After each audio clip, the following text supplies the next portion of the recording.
la radio des Français dans le monde. L'artiste du jour.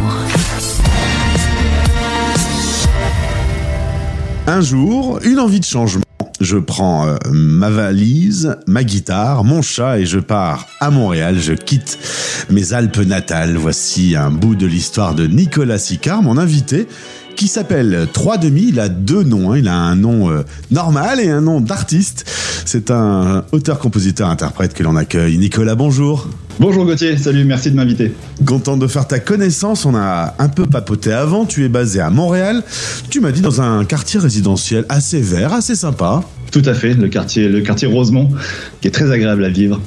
Alors avant, on va retourner à Barcelonnette, puisque tu es originaire des Alpes, c'est à l'entrée de la Provence, tu fais tes études tranquillement, tout se passe plutôt bien, tu vas étudier à Aix et dans les environs, et puis il va se passer à 29 ans un déclic qui va te donner l'envie de prendre tes clics et tes claques. Qu'est-ce qui s'est passé, Nicolas ? Eh bien, j'avais une belle vie, techniquement, j'étais plutôt confortable, je vivais dans un petit village près de Manosque qui s'appelle Pierrevert, et il me manquait quelque chose, je pense, il y avait quelque chose à l'intérieur de moi, j'avais l'impression de comme tourner en rond. Et j'ai eu envie d'aventure, j'ai eu envie aussi de m'éloigner de certains souvenirs, de certains lieux et d'aller faire une sorte de remise à zéro ailleurs, découvrir une nouvelle culture aussi, ça m'intéressait de m'immerger dans l'inconnu quelque part, l'inconnu à l'extérieur et l'inconnu à l'intérieur aussi, vu que quand on s'immerge quelque part, on change aussi soi-même. Alors tu pourrais partir en Australie, il s'avère que tu as quelques années plus tôt, avec un sac à dos, traversé le Québec et que tu t'es dit que c'était quand même des bons souvenirs.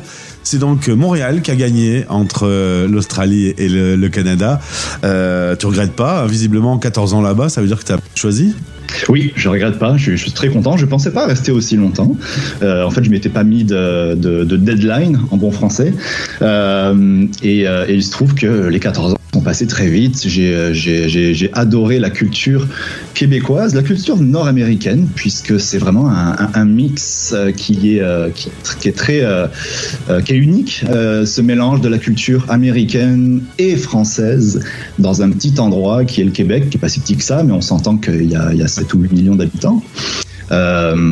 J'aime ce mix-là. Pour l'instant, je m'y sens très bien. J'évolue dans ma vie.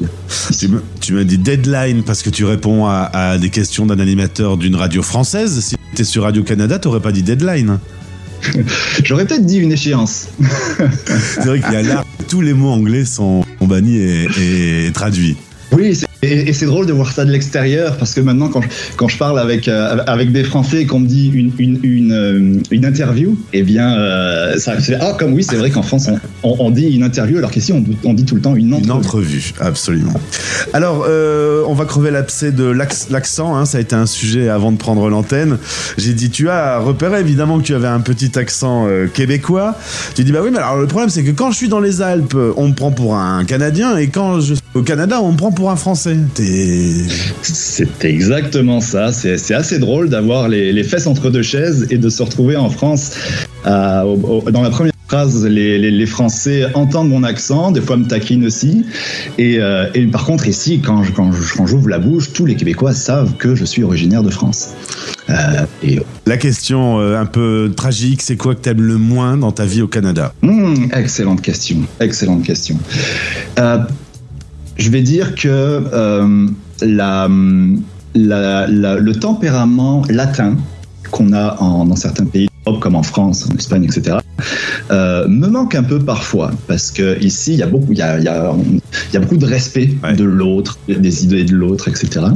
Ce que je trouve excellent, et c'est aussi pour ça que je suis venu ici. Par contre, il y a des limites parfois, et j'avoue que des fois quand je regarde des émissions françaises où il y a des débats politiques très très très animés, c'est beaucoup plus animé qu'ici, j'ai l'impression qu'en France parfois on a plus de capacité à aller mettre les mains dans le moteur et aller dans le fond de certains sujets. Quand on est avec des amis, on dit pas « je suis pas d'accord ». Exact, il y a un peu plus de diplomatie ici oui, on va moins à la virulence.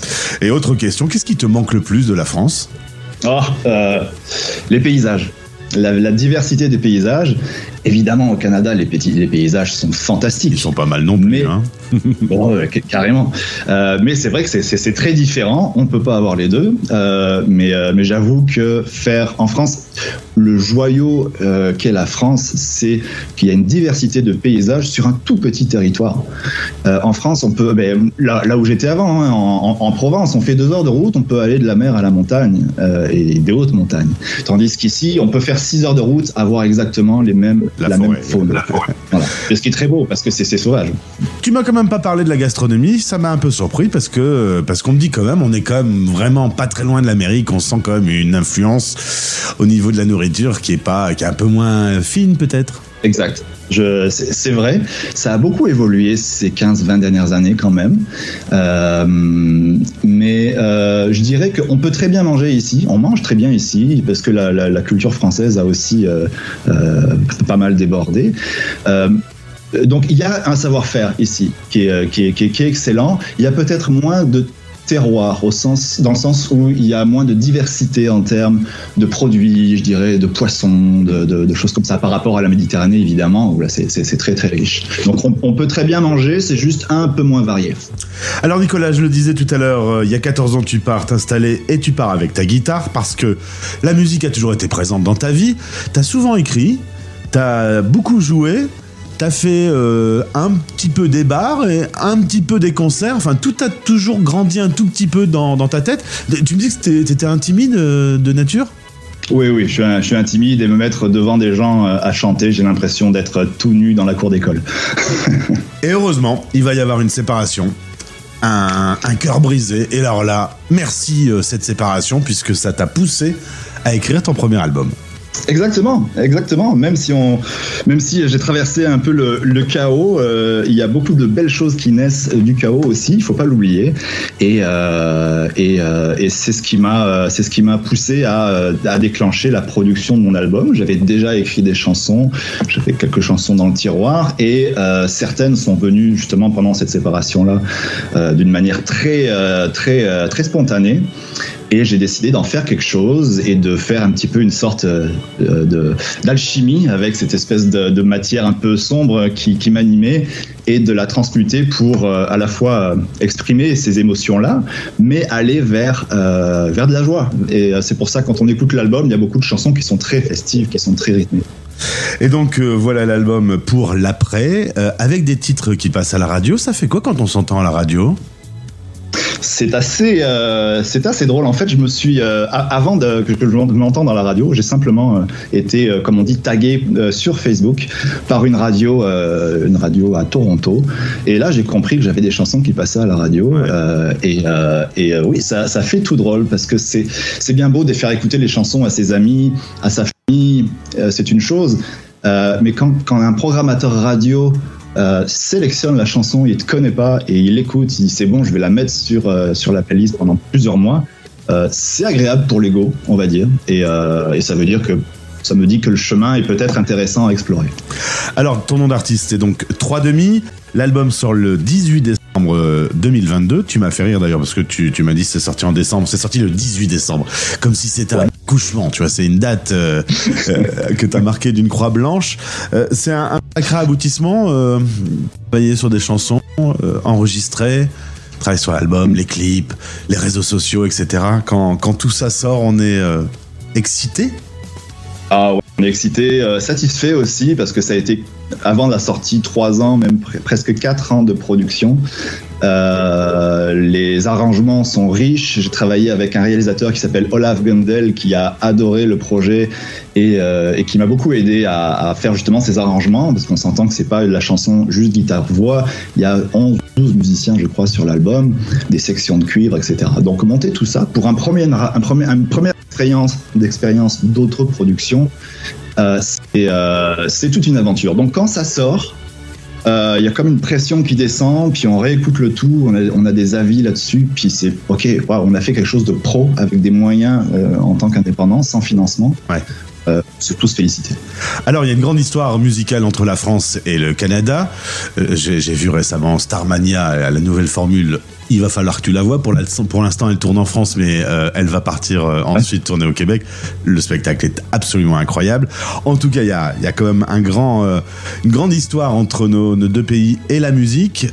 Tu crois que l'album aurait été différent si tu l'avais enregistré dans les Alpes ? Complètement. Si je l'avais enregistré en France, j'aurais pas été le même 3,5 que je suis aujourd'hui, puisque les 14 ans ici m'ont fait pousser différemment. Donc il aurait été, je sais pas ce qu'il aurait été, mais il n'aurait pas traité de tous ces thèmes-là, justement le thème de l'inconscient dans l'amour, tout ce qu'on ne sait pas qu'on est pendant une relation. Je suis pas certain que j'aurais abordé ces sujets sous cet angle-là. J'ai l'impression que ça se passe plutôt bien pour toi. Le futur, tu le vois comment ? Je vais continuer. Ça m'a donné la piqûre et ça m'a conforté aussi à continuer d'écrire des chansons. Je vais continuer à travailler sur cet album-là en termes de promotion, puisqu'il faut continuer là-dessus.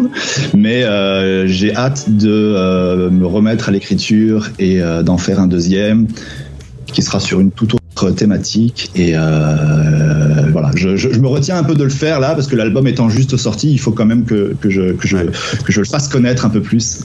Comment ? Est-ce que tu vas aller chercher de l'inspiration dans un autre continent pour le prochain album ? Ou tu restes au Canada ? Excellente question. C'est presque une suggestion. Ça pourrait. Et pourquoi pas ? C'est pas fixé. Pour l'instant, ça semble bien parti pour rester au Québec quand même. Oui, mais je suis quand même je me tiens pas mal au courant de ce qui se passe ailleurs, de ce qui se passe en France, de ce qui se passe au monde en général. Et il se peut que cet album parle d'autres pays, d'autres cultures et de politique aussi. Merci bien, à bientôt. Merci à toi et merci à la Radio des Français dans le monde. C'est une belle initiative que je ne connaissais pas et que j'écoute à présent. Merci.